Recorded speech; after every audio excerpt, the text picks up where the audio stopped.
Bueno, ya hemos presentado diversos casos de violencia que se han registrado apenas hace unos días, hace unas horas en el caso de Jalisco, y este discurso que continúan diciendo las autoridades federales que no pasa nada. Para hablar más sobre este tema, saludo con gusto al maestro Clemente Romero Olmedo, abogado y consultor en seguridad. Clemente, muy buenos días. Muy buenos días, Lidia. Un saludo a ti y a todo tu auditorio. Iniciar con esto, Clemente, el discurso presidencial sobre la violencia en el país refleja la realidad. Sin duda alguna no, Lidia. El incentivo de la actual administración ha sido siempre el considerar los actos de violencia que tenemos cotidianamente en México como ya sea como actos naturales, como meros ajustes de cuentas, como un simple conflicto entre bandas, cuando la realidad es que día con día el país registra en los medios de comunicación actos profundamente propios de conflictos bélicos, inclusive de atrocidades, ¿no? Y es solamente los medios de comunicación los que dan un reporte más o menos fidedigno a la sociedad. Y digo más o menos fidedigno porque en muchas regiones del país el periodismo está bajo asedio. Somos de los países donde más se asesinan a periodistas y la información en muchos lugares cooptados por la delincuencia organizada está cooptada. Así que cuando nos dice el gobierno que ha habido una reducción de los homicidios dolosos porque en las fiscalías se reportan menos homicidios, también omiten decir que se ha incrementado el número de personas desaparecidas y que los actos a los cuales nosotros hemos normalizado la violencia, asesinatos masivos, ejecuciones sumarias, mutilaciones, etcétera, ya es parte de nuestra cotidianidad. Actos de 10, 15 ejecuciones hace 10, 15 años ocupaban las primeras planas de los periódicos nacionales. Hoy ya no.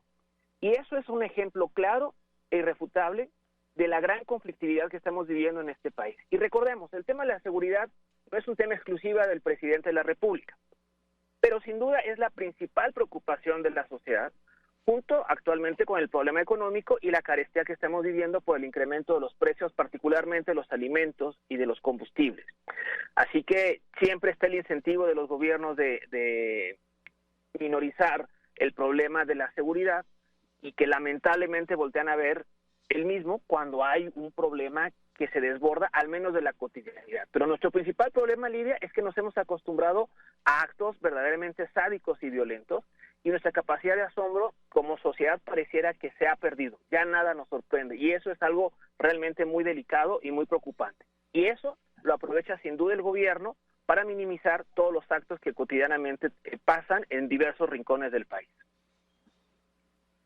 Oye, Clemente, ¿y qué tendría que ocurrir para que autoridades, realmente se preocupen por la situación que se está viviendo en el país? Ya veíamos imágenes mientras comentaba la situación de Orizaba, la gente atemorizada corriendo para tratar de salvaguardarse. ¿Qué tendría que ocurrir para que realmente tomen cartas en el asunto?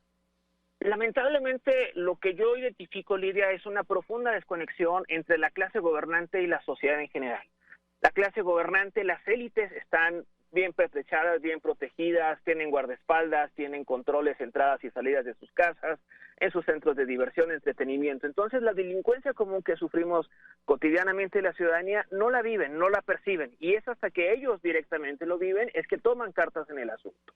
Y esto es un problema muy delicado, porque el gobierno actualmente su única carta para prevenir los actos de violencia ha sido básicamente desaparecer a la Policía Federal, crear una policía militarizada en la Guardia Nacional, que al mediano plazo de seguir esta tendencia también va a incentivar la desaparición del propio ejército mexicano.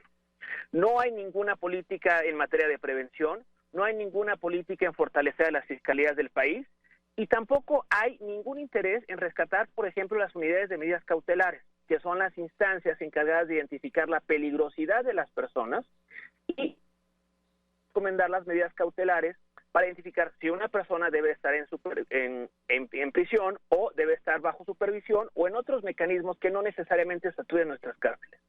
4 años de esta administración y lo único que tenemos es unas instituciones de seguridad militarizadas, unas fiscalías más disfuncionales que hace 4 años y una existente política en materia de prevención del delito. y solamente se han enfocado a incrementar sus clientelas con transferencias directas.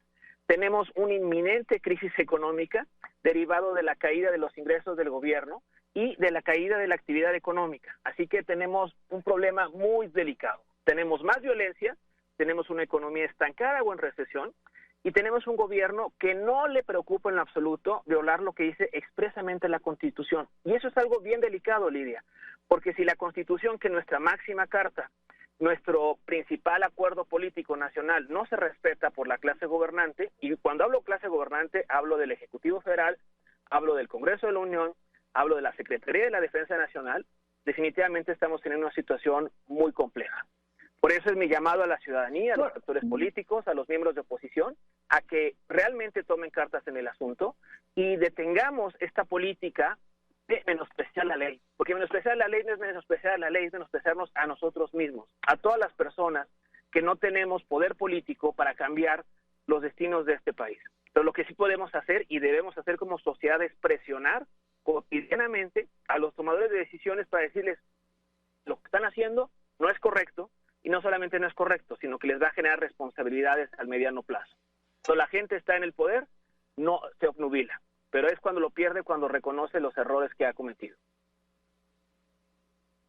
Pues vaya panorama nos pintas, Clemente. Muchísimas gracias por la charla de esta mañana. Estoy segura vamos a volver a retomar este tema sobre la inseguridad que se vive en nuestro país. Te mando un fuerte abrazo. Igualmente, Lidia, que tengan muy buen día. Hasta luego.